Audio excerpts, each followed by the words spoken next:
एक गांव में एक बहुत ही गरीब किसान आकाश रहता था।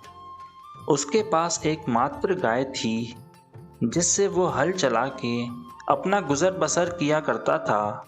वो दिन भर खेत में हल चलाता और कड़ी मेहनत करके अपनी दाल रोटी किया करता था। उसकी बीवी बहुत अच्छी थी। वो हमेशा अपने पति का ख्याल रखती और गरीबी में भी खुश रहती और कभी अपने पति से कोई शिकायत नहीं करती। दिन गुजरते गए और आकाश जैसे तैसे करके अपना घर चलाता रहा। एक बार रात में बहुत तेज़ बारिश हो गई और आकाश की गाय पूरी तरह भीग गई और वो बीमार पड़ गई। हमारी गाय को क्या हो गया है? वो ठीक तो है? हमारी गाय बहुत बीमार हो गई है। अगर गाय को कुछ हो गया तो हमारा क्या होगा? घबराओ नहीं, भगवान सब ठीक कर देगा। अगले दिन सुबह जब आकाश अपनी गाय को खोलने जाता है तो देखता है कि गाय मर चुकी है। आकाश बहुत रोता है। अब आकाश के घर में खाने को कुछ न था। घर में पैसे लाने का एक ही तरीका था कि नई गाय खरीदी जाए।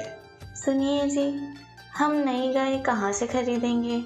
नई गाय 20,000 की आएगी और हमारे पास ना तो पैसे हैं, ना ही घर में कोई कीमती जेवर या सामान है जिसे बेचकर हम नई गाय खरीदें। हाँ, ये तो है। हमारे पास वाकई पैसे नहीं, लेकिन धीरज रखो। भगवान अगर एक हाथ से कुछ लेता है तो दूसरे हाथ से बहुत कुछ लौटा देता है। एक दिन आकाश अपने घर के बाहर उदास बैठा हुआ होता है तो उसका दोस्त आ जाता है। आकाश, तुमने सुना कि हमारे गांव में 2 दिन बाद एक दौड़ का आयोजक हो रहा है और जीतने वाले को गांव का जमींदार 50,000 का इनाम देगा। क्या वाकई ऐसा है? तो मैं ज़रूर इस दौड़ में भाग लूँगा। आकाश जमींदार के घर जाता है। सरकार, मैंने सुना है कि आप एक दौड़ करवाने वाले हैं और जीतने वाले को 50,000 का इनाम मिलेगा। हाँ, ये तो सच है। क्या तुम भी इसमें भाग लेना चाहते हो? ये दौड़ सिर्फ 3 लोगों के बीच में होगी और 2 लोगों ने अपना नाम लिखवा लिया है। अगर तुम चाहो तो तुम भी इस दौड़ में अपना नाम लिखवा लो। जी सरकार, मैं इस दौड़ में भाग लूँगा। ज़मींदार उसका नाम भी भाग में लिख लेता है। दौड़ से एक दिन पहले आकाश मैदान में दौड़ लगाने की प्रैक्टिस कर रहा होता है तो वहाँ बाकी दोनों दौड़ के भागीदार आ जाते हैं। सुना है तुमने इस दौड़ में भाग लिया है? हाँ, मैं इस दौड़ में भाग ले रहा हूँ। अरे, तुम नहीं जीत पाओगे। मैं 2 साल से इस दौड़ को जीतता आया हूँ और इस बार भी मैं ही जीतूंगा। दिनेश, मैंने भी बहुत मेहनत की है, बाकी सब भगवान के हाथ में है। ये कहकर आकाश वहाँ से चले जाता है। मैं इस दौड़ में तुम्हें जीतने नहीं दूंगा, चाहे जो कुछ हो जाए। दौड़ से एक दिन पहले रात में जब आकाश अपने घर में सो रहा होता है तो दिनेश उसके घर के बाहर रखे पानी के मटके में बेहोशी की दवा मिला देता है और वहाँ से चले जाता है। अब देखता हूँ तुम सुबह इस दौड़ को कैसे जीतते हो। सुबह आकाश उस मटके से पानी पीकर दौड़ के लिए निकल जाता है। फिर तीनों दौड़ के भागीदार दिनेश, राकेश और आकाश मैदान में दौड़ लगाने के लिए आ जाते हैं और ज़मींदार के इशारे पे तीनों दौड़ना शुरू कर देते हैं।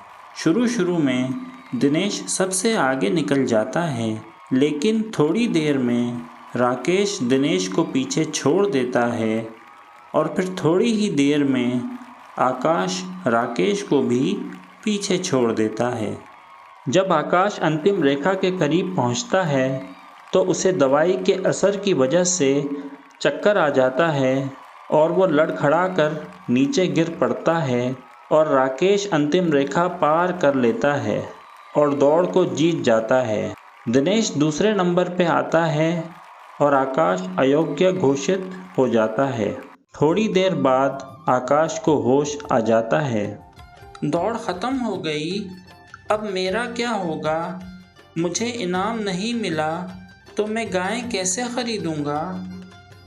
तीनों भागीदार स्टेज पे आ जाओ, अब मैं विजेता को इनाम दूंगा। राकेश आगे आओ। और ज़मींदार राकेश को इनाम के 50,000 दे देता है। सरकार, मैं कुछ कहना चाहता हूँ। हाँ ज़रूर। मैं इस दौड़ को जीत गया हूँ, लेकिन इस दौड़ के इनाम का सही हकदार आकाश है, मैं नहीं। ये तुम क्या कह रहे हो? सरकार, दिनेश बहुत बुरा इंसान है। जब वो आकाश के घर बाहर पड़े मटके में बेहोशी की दवा मिला रहा था, तब मैंने उसे छुपके से देख लिया था। अगर वो ऐसा ना करता तो आकाश इस दौड़ में ज़रूर पहले नंबर पे आता। ज़मींदार ये सब सुनकर राकेश से बहुत खुश होता है।